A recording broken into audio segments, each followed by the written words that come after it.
lama. Kita bahas bersama anggota Komisi 1 fraksi PKB, Syamsur Rizal, dan mantan Duta Besar Indonesia untuk Iran, Dian Wirengjurit. Pak Rizal, Pak Dian, selamat petang semua. Selamat petang. Selamat sore Mas Dipo, selamat sore pemirsa. Waalaikumsalam. Baik, saya ingin ke Pak Rizal terlebih dahulu. Pak Rizal, sejauh ini baik Kemlu ataupun Menteri SDM mengatakan masih terus berkomunikasi dengan pihak Iran agar kapal milik Pertamina ini bisa melintasi Selat Hormuz. Komisi 1 menerima progres terkait hal ini? Iya, terima kasih banyak Mas Dian. Kalau Komisi 1 juga sudah menerima laporan, walaupun belum laporan resmi, tetapi sudah ada pembicaraan dari teman-teman dari Kementerian Luar Negeri bahwa ada green light dari pemerintah Iran, terutama dari Kementerian Luar Negeri, bahwa hanya proses administrasi saja sehingga Indonesian Pride atau Pertamina Pride ini bisa lewat bersama dengan Gamsunoro yang ya mungkin hitungan jam ke depannya. Kalau itu pernyataan itu, intinya bahwa sudah ada komunikasi yang sangat baik dan sudah merespon. Responnya baik sekali katanya. Jadi mudah-mudahan dalam waktu dekat inilah kedua tankernya kita itu bisa segera lewat dan bisa segera mensuplai kebutuhan kita. Oke, pertanyaan selanjutnya ketika memang komunikasinya disebut baik, tetapi mengapa seakan cukup lama ketimbang dibandingkan dengan negara-negara lain seperti Malaysia? Wah, sebenarnya malah kita juga sudah termasuk banyak. Dari awal Maret kemarin itu ada 4 pesawat kapalnya kita, yang 2 sudah duluan di tanggal 7 dengan tanggal 9 kemarin, kalau tidak salah. Dan ini juga proses itu juga pada dasarnya tidak ada masalah dan tidak ada larangan. Cuma karena trafiknya yang luar biasa dari Teluk Arab itu atau Teluk Persia itu untuk masuk di Selat Hormuz katanya itu luar biasa padatnya. Sehingga ada beberapa sirkulasi yang diatur lah. Nah, bahasanya seperti itu, sirkulasinya diatur sedemikian rupa sehingga tidak mengganggu atau tidak ada masalah. Tetapi yang paling penting itu adalah karena beberapa kapal tanker itu juga menjadi bahan bargaining dan negosiasi dari pemerintah Iran. Jadi tidak semuanya diberikan kewenangan atau diberikan izin, license untuk lewat, tetapi memang juga mereka menyeleksi dengan pertimbangan-pertimbangan yang pada dasarnya untuk pertahanan. Baik, tadi Pak Rizal sudah menyatakan bahwa komunikasi pemerintah dengan Iran ini berjalan baik. Saya ingin ke Pak Dian. Pak Dian, tadi dikatakan bahwa sebenarnya kapal ini belum melintas karena memang trafiknya tinggi di Selat Hormuz. Atau Anda punya pandangan lain, apakah memang lobi kita yang memang terhambat dan terlambat? Terima kasih Mas Dipo, tapi pertama saya mohon narasi jurnalis kita jangan ikut-ikutan mengatakan Selat Ram. Tolong, semua masih Selat Hormuz. Nama resminya Selat Hormuz. Nah, mengenai kapal tanker kita begini. 2 kapal tanker kita yang pertama memang sudah dibebaskan. Pertama karena memang tidak terlalu besar. Kedua karena kedua kapal itu, Paragon dan Rinjani itu memang berbendera Indonesia. Nah, 2 tanker yang lain yang super tanker itu belum bisa dilepaskan oleh pihak Iran setahu saya karena berbagai hal, Mas Dipo, pemirsa. Pertama begini ya, Iran itu sudah kumulatif memiliki kecewaan terhadap Indonesia, harus diakui. Ini tidak ada kaitannya dengan perang, bahkan ini kumulatif dari sebelum perang. Kenapa? Karena Iran itu sebagai dalam konteks diplomasi ada asas diplomasi yang namanya resiprokalitas atau reciprocity. Perbuatan imbal balik, yaitu kalau suatu negara melakukan kebaikan pasti dibalas kebaikan. Kalau satu negara dianggap melakukan ketidakbaikan, biasanya akan dibalas dengan ketidakbaikan. Dalam hal ini kita harus ingat, kumulatif Iran sudah dikecewakan oleh pemerintah Indonesia berkali-kali.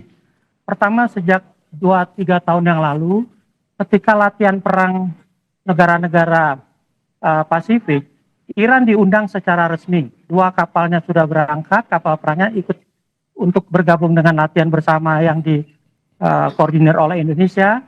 Tapi setelah kapal ada di perairan internasional, mau masuk ke perairan Indonesia, ditolak oleh pemerintah Indonesia. Partisipasi mereka dibatalkan. Itu kekecewaan pertama. Karena apa? Karena Amerika ikut serta dalam latihan bersama itu dan Amerika memaksa Indonesia untuk tidak menerima dan kita menurut. Kedua, tahu yang namanya eh, tanker Iran yang namanya Aram tuh, itu sudah bertahun-tahun disandra oleh pemerintah Indonesia karena tertangkap waktu itu mereka memperdagangkan minyak di tengah lautan Oke. yang mereka klik lautan internasional, tapi kita menganggap di perairan Indonesia. Hingga saat ini statusnya belum jelas. Oke. Ketiga, Ya. dalam kaitan dengan kematian pemimpin Iran saja kita terlambat memberikan ucapan simpati bela sungkawa. Bahkan Oke. Presiden hanya mengutus. Nah, kekecewaan ini memuncak. Akibatnya apa? Kalau memang 2 kapal pertama dilepaskan karena berbendera Indonesia dan tidak besar, itulah niat baik Iran yang harus dihargai oleh kita. Tapi imbalannya apa? Presiden Prabowo dengan segala hormat memberikan pernyataan yang tidak simpati terhadap Iran dalam konteks perang.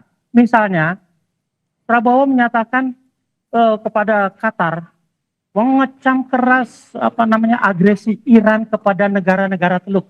Agresi yang mana? Oke. Agresi itu dimulai oleh Israel. Oke. Nah, kalau sekarang ada dua tanker masih ditahan, Mas. Kalau kembali ke masalah tanker besar ini, buat saya itulah poin Iran untuk meminta juga imbalan resiprokalitas dari Indonesia, Baik. minimal melepaskan atau menjelaskan status yang jelas dari kapal tanker Iran yang ditahan, Oke. yang hingga kini statusnya tidak jelas. Baik, saya ingin ke Pak Rizal bahwa tadi disebutkan Ya, Mas. kapal kita belum melintas Selat Hormuz bukan karena sekedar teknis, bukan karena traffic, tapi karena faktor Ya. politis, ada kekecewaan Iran di dalamnya. Tanggapan Anda? Ya, pasti karena tidak ada peristiwa yang berjalan sendiri, tetapi dalam jawaban-jawaban dan proses komunikasi itu, apa yang disampaikan oleh Pak Dian itu tidak menjadi bahan yang dibicarakan, atau paling tidak kami tidak mendapatkan informasi itu. Jadi laporan dari Kementerian Luar Negeri itu bahwa negosiasi berlangsung sangat baik dan sangat komunikatif. Jadi kami tidak memiliki kekhawatiran yang berlebihan terhadap situasi ini, tetapi saya setuju dengan apa yang disampaikan oleh Pak Dian, kalau asas resiprokal dalam diplomatik itu sangat penting. Sehingga pemerintah mesti menjadikan catatan ini sebagai catatan strategis bahwa kedepannya kita mesti secara proporsional memberikan apresiasi kepada setiap fenomena-fenomena terutama dalam konteks perang di Teluk ini. Oke, saya ingin minta informasinya Pak Rizal. Sejauh ini apakah sudah ada komunikasi antara Dubes Iran untuk Indonesia dengan Presiden Prabowo Subianto jika memang hubungan antara pemerintah dengan Iran ini baik-baik saja? Kalau untuk Dubes itu saya belum tahu apakah sudah nyambung ke Pak Prabowo, tetapi dengan Dubes kita sendiri dengan Kementerian Luar Negeri kita itu sudah nyambung. Bahkan pada saat Dubes Iran itu menemui Pak Yusuf Kalla itu juga menjadi bagian dari yang difasilitasi oleh Kementerian Luar Negeri juga sebagian. Artinya informasi-informasi itu juga sampai sehingga ketika menemui Bapak Yusuf Kalla pun juga ini atas sepengetahuan dari Kementerian Luar Negeri. Artinya bahwa apa yang dialami oleh Bapak Presiden Prabowo kita pada waktu Presiden atau Duta Besar Iran ini ingin menghadap, mungkin karena ada kesibukan-kesibukan yang lain. Tetapi saya sendiri secara spesifik belum mendapatkan informasi itu, apakah karena waktu yang agak sibuk misalnya atau belum tersedia, atau karena faktor-faktor yang lain. Tapi akan kami tanyakan juga situasi ini. Oke, tapi yang ditunggu itu kan bukan orang yang sedang dalam pemerintahan saat ini, Pak Rizal. Iya, dengan Menteri Luar Negerinya kita, dengan Dubes Iran itu komunikasi sangat lancar. Dan itu juga disampaikan bahwa apa yang telah disampaikan dengan Parlemen Iran pun juga kita ada komunikasi yang memungkinkan pada pertemuan parlemen nanti juga yang akan datang di bulan September atau November itu juga sudah ada rencana-rencana. Jadi komunikasinya juga tetap ada, tetap lancar. Oke, saya ingin minta tanggapan Pak Dian, bagaimana kemudian Anda melihat komunikasi antara pemerintah kita, termasuk Presiden Prabowo Subianto dengan duta besar Iran yang kemudian ada di Indonesia, apakah sudah berjalan baik? Terima kasih Pak Dipo, terima kasih pemirsa. Begini, tolong dilihat ya, namanya bahasa diplomatik itu jangan diterjemahkan secara harfiah. Kalau dibilang komunikasi baik, semua pihak yang bertentangan kalau bertemu dalam konteks apapun dalam upaya menyelesaikan permasalahannya, pasti kalau ditanya wartawan menjawab pertemuan baik-baik saja. Oke. Itu jawaban standar. Buat saya apa yang disampaikan oleh Duta Besar Iran di Indonesia itu juga jawaban standar bahwa kami komunikasinya baik segala macam. Standar. Tapi di balik itu semua kenyataannya berbeda. Dalam hal ini saya lumayan tahu persis, Mas. Sebelum perang ini, delegasi Iran datang ke Indonesia untuk mengupayakan pembebasan kapal tankernya yang ditahan di Batam. Mas, delegasi ini perlu pulang dengan kecewa karena tidak bisa bernegosiasi dengan Indonesia yang sikapnya tetap akan melelang kapal ini, Mas. Sampai sekarang lelangnya saja sudah 2-3 kali dilakukan, tidak ada peminat karena harga yang ditawarkan pemerintah Indonesia itu terlalu tinggi. Nah, dengan kondisi seperti ini bisa dibayangkan kekecewaan pemerintah Iran semakin bertambah. Bahwa sekarang delegasinya pun tidak bisa menghasilkan kesepakatan pembebasannya. Bagaimana kita mau mengharapkan pembebasan 2 tanker kita yang ditahan? Kalau kita sendiri tidak menunjukkan ikat baik, paling tidak misalnya begini misalnya Mas, paling tidak mulailah sekarang jangan mengeluarkan, apalagi dari pemimpin tertinggi Republik Indonesia, janganlah mengeluarkan statement yang nadanya menunjukkan keberpihakan kita kepada Amerika dan sekutunya. Misalnya tetap masih bilang BOP tetap kita akan walaupun katanya ditangguhkan, tapi ternyata katanya ada pernyataan kita akan memenuhi kewajiban pelunasan iurannya lah segala macam. Mohon, apalagi pernyataan misalnya agresi Iran terhadap negara Arab, terbalik semua Mas. Semua itu sangat menyakitkan hati Iran. Marilah kita mulai dengan bahasa-bahasa yang netral. Marilah kita misalnya bahasa netral itu misalnya begini Mas.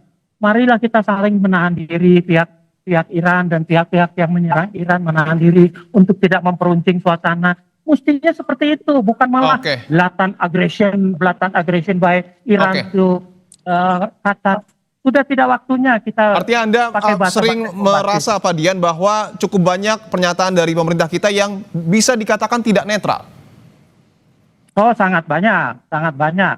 Pernyataan teleponnya Bapak Prabowo, Bapak Presiden Prabowo dengan segala hormat kepada Qatar itu jelas menyatakan mengecam keras agresi terang-terangan Iran terhadap negara Arab.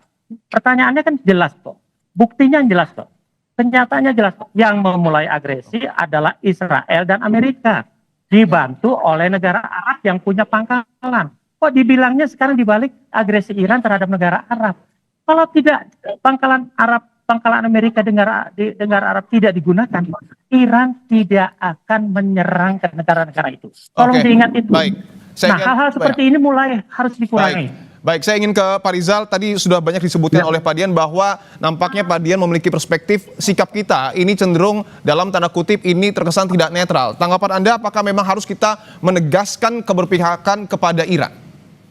Tidak harus menegaskan keberpihakan kepada salah satu pihak. Netral, bukan. Tapi yang paling utama ya, seperti yang Pak Dian sampaikan itu harus tegas di netral. Tetapi ada satu hal yang disampaikan oleh Pak Dian tadi yang mesti kita sikapi juga secara bijak, bahwa kapal tanker kita itu bukan dalam posisi ditahan.